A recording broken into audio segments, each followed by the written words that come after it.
I'd just like to say is Birawagal, Naninya Birawagal, welcome everyone, welcome. We are on Gadigal Wangal Land. This is actually Wangal Land in this part of town. There's my respect for the people, and what you've done here on this land is to smoke, make it safe. I'm going to light the fire. I'd like a couple of you fellas who've worked on this project to share it with me, with the fire.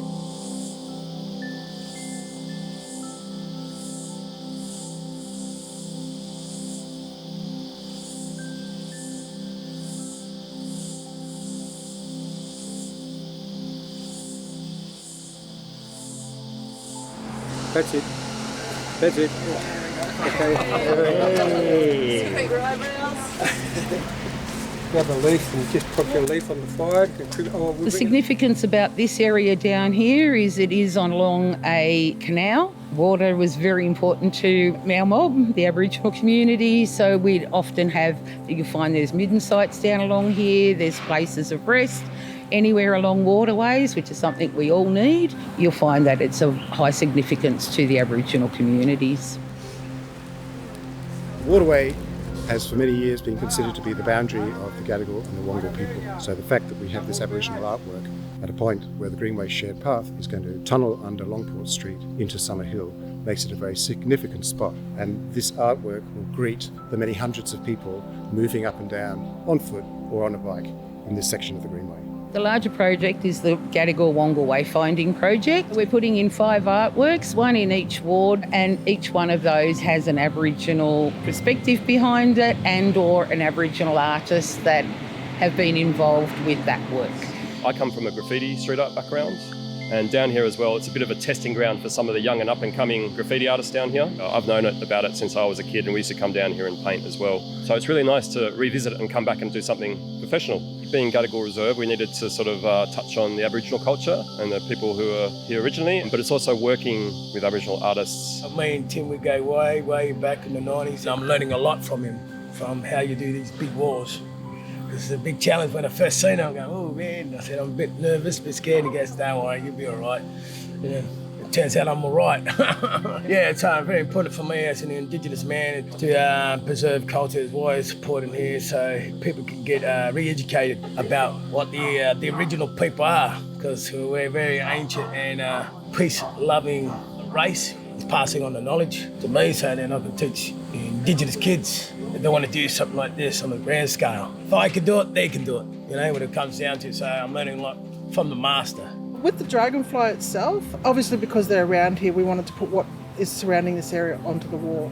And Tim suggested maybe doing that because I have never done these sort of larger scale works before, and it turned out really nice. Tim is really good to work with because he lets you just do your own work and put your own input into it. And I think that's worked well because there's about 4 of us working on this mural and we've all put our own interpretation on, and it's melded really well together, which is hard to do in a collaboration, especially when it's graffiti art and Aboriginal art, but I think it's worked out well. 4 different artists working as one. You know, we've all got different elements which are unique and stand out on their own, but at the same time it's harmonious. Traditionally you would see Aboriginal art and amongst the rocks and in the caves. This is your modern take, you know, it's still recognising that cultural boundaries here, showing respect there, and you've got that Aboriginal history here, which is good, and we've been a part of that. And then you've got the modern day take with the graffiti, and I really like that, the way that's melded.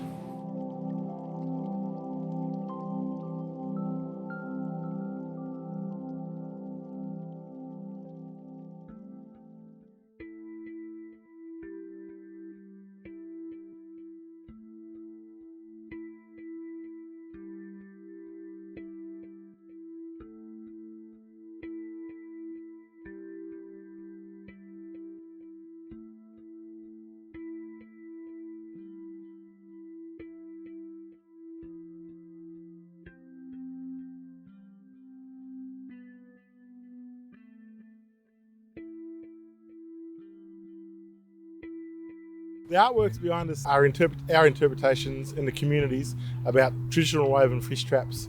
And we came up with 3, I reckon, funky art elements. We wanted 2 to be grand and big, and also wanted 1 little baby one where people can come up and have a bit tactile and more touchable. It was a joy to actually weave and be a part of. The bigger ones, because we didn't want to block the beautiful vista and view behind, we decided to have it more open. It was just a matter of getting the right material and the right balance for this area. And it's been something that we feel has been really welcomed, and the community have loved it and really engaged with it. I felt really proud, not only as the artist and the designer who designed it, also an Aboriginal man. All these walks of life coming up and breaking down that barrier. Like these three sculptures broke down so much barriers. I was standing in, chatted to everyone. I had an audience of about 30 at one stage. It was great. I loved it. The other day we were fortunate enough to fly over, and I said to Chris, "Oh look, we're on the flight path. We're going to be heading over Balmain." And sure enough, I was on the right hand side of the aircraft. I looked over, and there they were. This beautiful big presence down there next to the sandstone on the bay, on the edge of the water and the park. And I got so excited. I think the whole plane leaned over to the right. They change with the light, which I think is really beautiful. They can look quite golden and majestical with the sun, and then they have this really staunch sort of feeling on days like today. It's beautiful. Yes.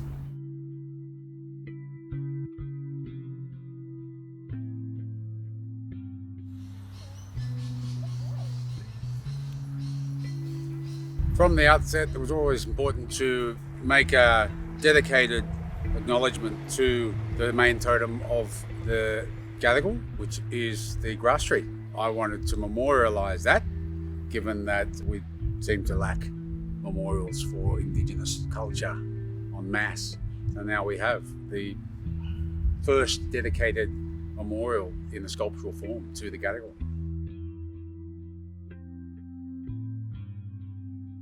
I resided in Haberfield for a good 6 years when I first began making art. It seemed the most appropriate place to make an inner west acknowledgement, really. The history of the Wangal being Ashfield particularly, and the Gadigal, this being a bit of a border for those two nations, and just been an honour being able to revisit my former stomping ground and literally leave my mark here.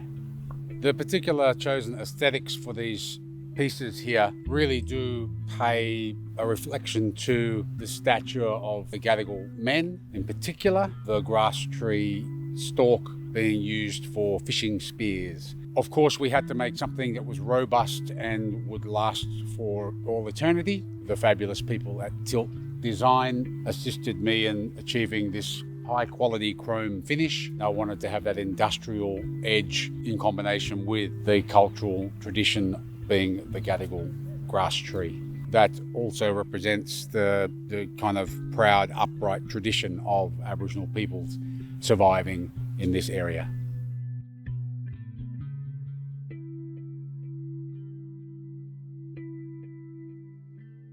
My name's Joe Hurst, and I've created a sandstone bark canoe called an owie. It's an interactive sculpture made from heritage sandstone.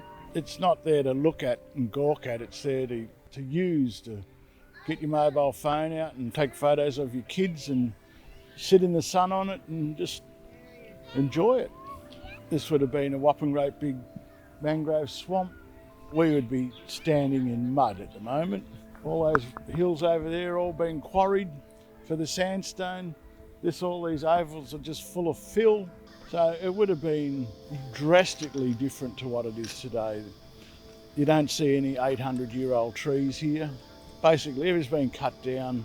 A little bit of remnants has remained. The most polluted river in the 60s and the 70s in Australia. Councils have been trying to clean it up. They've cleaned up a little bit, but you can't do much with the drain. None of this is real. The only constant thing is the tide. You can't change that.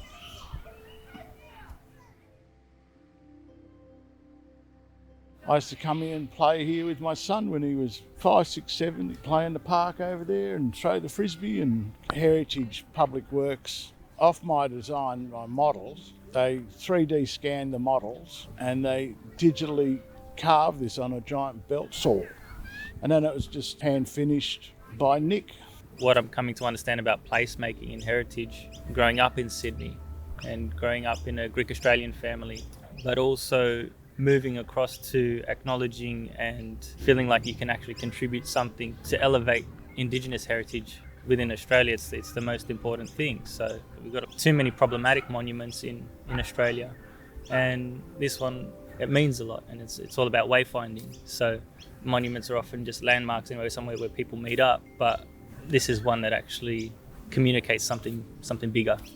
So yeah, it's all hand-built sandstone canoe. When you get a big swell out to sea and you get a big winter tide or a summer tide, water comes right up the base of this thing. Beautiful.